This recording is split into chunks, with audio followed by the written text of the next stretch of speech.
Biome had to plan our trip up to Spruce Island in Alaska for the middle of winter. As I said before, the tickets are cheapest this time of year. It would have been too expensive and too crowded to go during the canonization of St. Herman. Oh, hi Orthodox Explorers. Tay and I are just packing up for our trip to Alaska, though I'm not sure how we're going to survive the cold this time of year. Well, Mia doesn't need to worry about that because people live in the taiga year-round and are just fine. Wait, what's the taiga? Well, I'm glad you asked. Let's go outside. The taiga, or the boreal forest, is one of the 7 biomes that can be found on the planet and takes up 17% of the Earth's land surface, making it the largest biome. The taiga has long winters and medium to high precipitation, which means lots of rain and snow. Taiga means land of little sticks in Russian, which is appropriate because this biome has lots of coniferous trees. What's a coniferous tree? I'm glad you asked. Let's break it down. The Latin word conus means cone, and the Latin word ferre means to carry. So when we put those 2 words together, coniferous means... To carry cones? Exactly. Coniferous trees are trees with cones. Cones contain the seeds of the tree and protect them from the harsh weather. When the weather gets warmer, the cones open up and drop the seeds in the dirt, so new trees can grow. The taiga is full of cone trees like pines, spruces, larches, and firs. So, we're going to a place where Christmas trees grow year-round? Isn't it great? It's like an early Christmas present. For who? Well, the taiga spans across Alaska, Canada, Russia, China, Mongolia, Finland, Sweden, and Norway.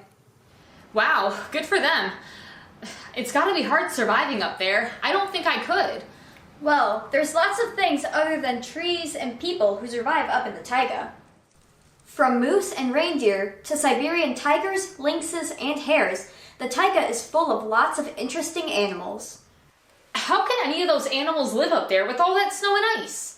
They've developed adaptations to help them cope with the cold. Adaptations? Adaptations are changes a species has made to better live in its environment. For example, hares in the taiga change the color of their fur depending on the season.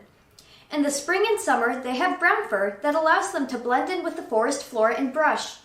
However, when snow falls in the fall and winter, they shed their darker fur for white hair, which allows them to blend into the snow. That's actually really cool that the hare can change their hair. What other adaptations do these animals have? Well, the hares have predators, lynxes. A lynx has large feet that act like snowshoes. They keep it from sinking into the snow and allow it to stalk its prey with maximum stealth. Luckily for the hares, they also have the same adaptation, so they can get away quickly. Interesting. So even though these animals are all different, they still have the same adaptations. That's right.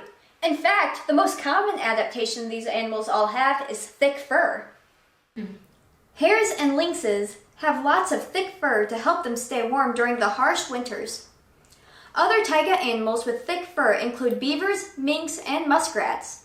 Their fur is so thick and warm, it is often used for hats and coats. It's great that all those trees and animals can survive up in the taiga, but I'm still not sure how people do it. Well, the same as animals, by adapting to their environments. They keep themselves warm with thick coats, gloves, and mittens. They wear snowshoes so they don't get stuck in the snow, and they cozy up by the fire when it's especially chilly. I don't think I could handle that. Well, St. Tikhon of Kaluga did that for many years of his life. St. Tikhon of Kaluga? Yeah, who was a Russian monk who lived in a tree for several years. He lived in a tree? In the taiga? Yeah, the story goes like this. St. Tikhon was a young monk who wanted to grow closer to God by becoming a hermit. So he moved into the woods and made himself a home in a tree trunk. There he was able to focus on prayer and put his complete trust in God. One day, a prince named Basil came through the woods where St. Tikhon lived. Upon discovering St. Tikhon and his treehouse, he ordered St. Tikhon to leave immediately, as the land belonged to the Russian king. When St. Tikhon did not obey his command, Prince Basil raised his whip to strike the saint. Before he could, his hand became numb and withered. Surprised by the punishment he had received from God, Prince Basil repented and humbly asked St. Tikhon for forgiveness. St. Tikhon forgave him readily, and the prince not only asked St. Tikhon to remain on the property, but to erect a monastery there as well. Prince Basil provided St. Tikhon with everything he needed to build the monastery, and the saint dedicated it to the Dormition of the Theotokos. He presided over it until his repose, and his body remains there to this day. Wow, so God was really looking out for St. Tikhon. He protected him not only from the outdoors, but from the prince as well. And then God changed the prince's heart, and the prince helped St. Tikhon build a monastery. God was really looking out for him. Yeah. I guess it's a little bit foolish of me to pack all of this stuff for our trip. Well, it is only 3 days. I need to be better at trusting God in these things. Sure, the cold is uncomfortable, but as long as I'm smart about what I pack, and I trust that God will take care of the rest, I think it'll be a really fun trip. Exactly. God looks out for all his creation. He gave coniferous trees cones to protect their seeds. He gave hares different colored fur to hide from predators. He gave lynxes large feet so they don't get stuck in the snow. And he provided the people of the Taiga with plenty of food and furry animals so they could survive. And, as we already talked about, he gave St. Tikhon everything he needed to survive in his treehouse, plus more. Well, I'm feeling a lot better after our talk, thanks.